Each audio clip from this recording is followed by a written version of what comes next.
But we start tonight with the unprecedented influence that billionaires, that's with a B, now exercise in American politics. Currently, Donald Trump is building the wealthiest cabinet in history, raising new concerns about whether they're going to work for the American people or for their own bottom lines. And now new reporting on the money that Elon Musk, the world's richest man, spent in order to get Trump elected.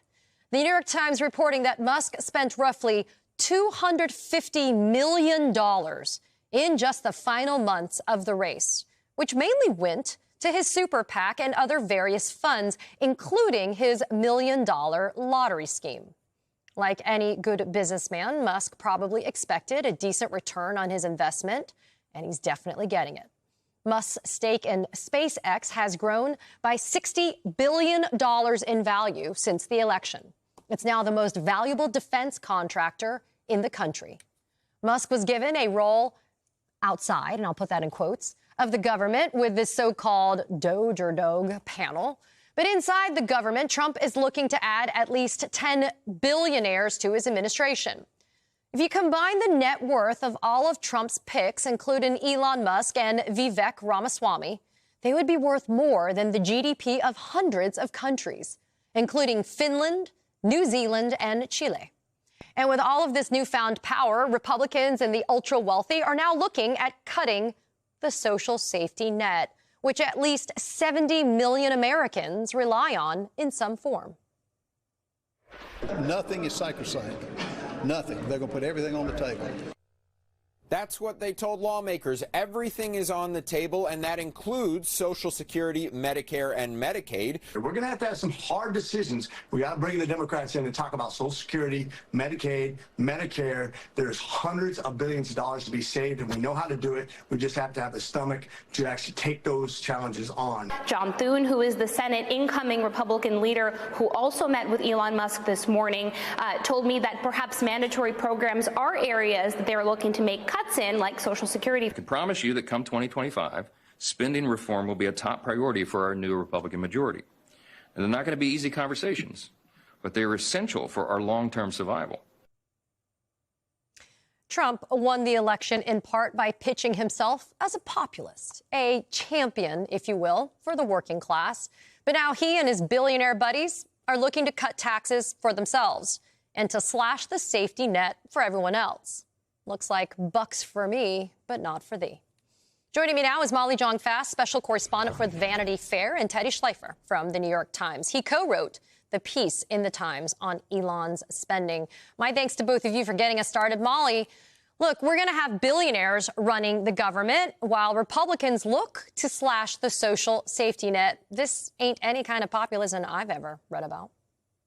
No, and I think we all sort of saw this coming, right? We saw Project 2025. The plans in there are trying to not fund the federal government. And if you look at the appointment of Russ Vought in the OMB, like there's clearly a lot of plans here to cut the federal government off at the knees.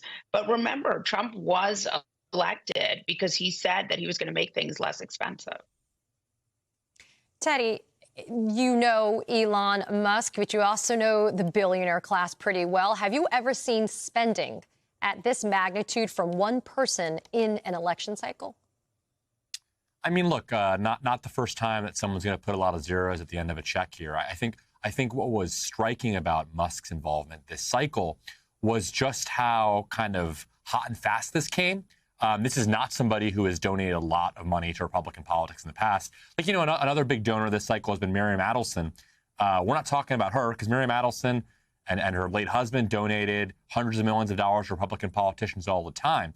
I think what was new was you had somebody who at the beginning of this year, based on our reporting, was very lukewarm about Donald Trump, who was, didn't like Joe Biden, to be sure, but suddenly, putting in $270 million of what the final bill ended up being for Musk. That money came really late, really fast, and now, he's basically kind of helping oversee this presidential transition in a way that you would think that Elon and Donald Trump have been best friends for years. Really, they just got to know each other this year. So, Teddy, what's the larger impact, though, of billionaires collectively having this much of an impact on democracy and the outcome of elections? Yeah, look, I mean, I think the outcome is what we're seeing happen right now. Right now, at the Trump transition headquarters over the last couple of weeks, it hasn't just been Elon Musk who's been playing this big role in the transition, steering, picking other billionaires at times for those gigs. All of Musk's friends are very involved in this transition. The payoff, so to speak, is the access, the influence. I don't believe that Elon Musk got involved in this presidential election because of that. When you talk to Elon and his friends, he genuinely believes that American democracy was at stake. He's obviously very concerned about immigration, about crime. But it is also true that the payoff is extraordinary. And Musk, you point out his net worth going way up. The reason why it's going way up is because people think that Tesla and SpaceX and xAI, his artificial intelligence company, are going to be heavily advantaged by their relationship to Trump, and they probably will be.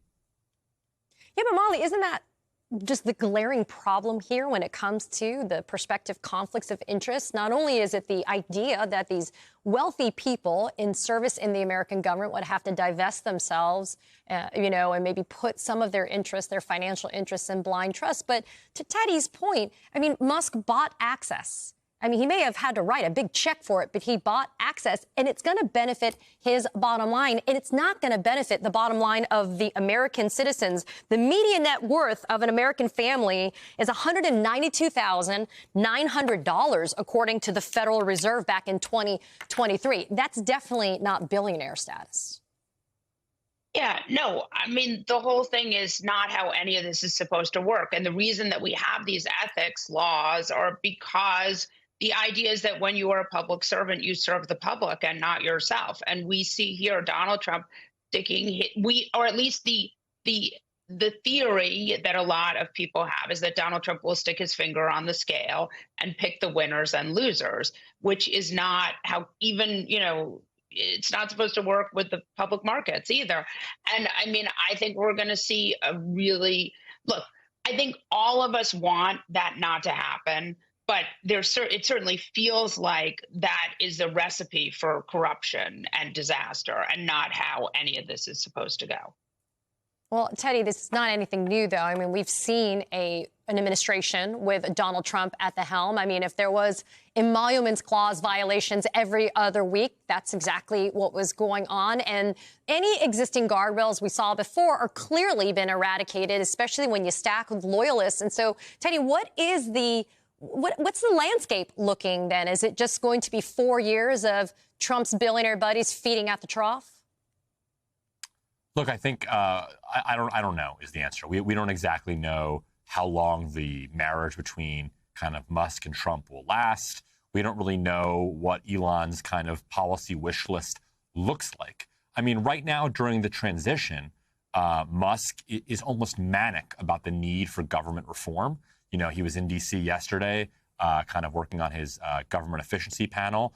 And, he believes that he can cut $2 trillion from the federal budget, which obviously is difficult.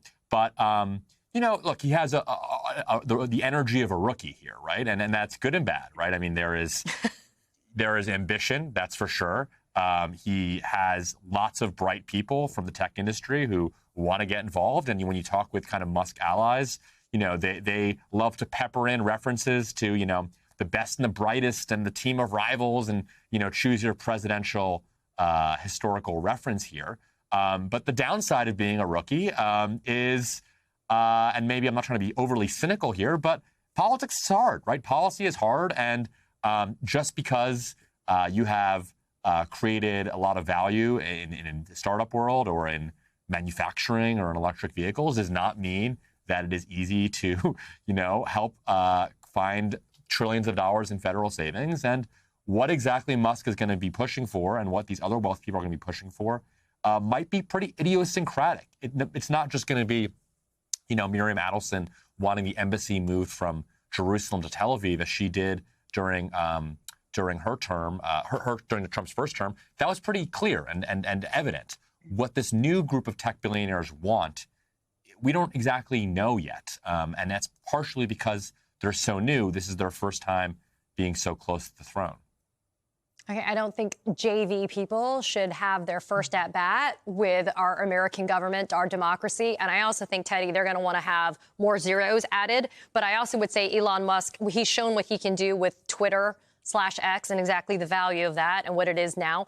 Molly, listen to Elon Musk talk about cutting waste. Teddy mentioned that, how much they want to cut.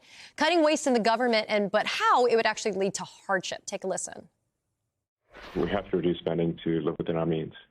That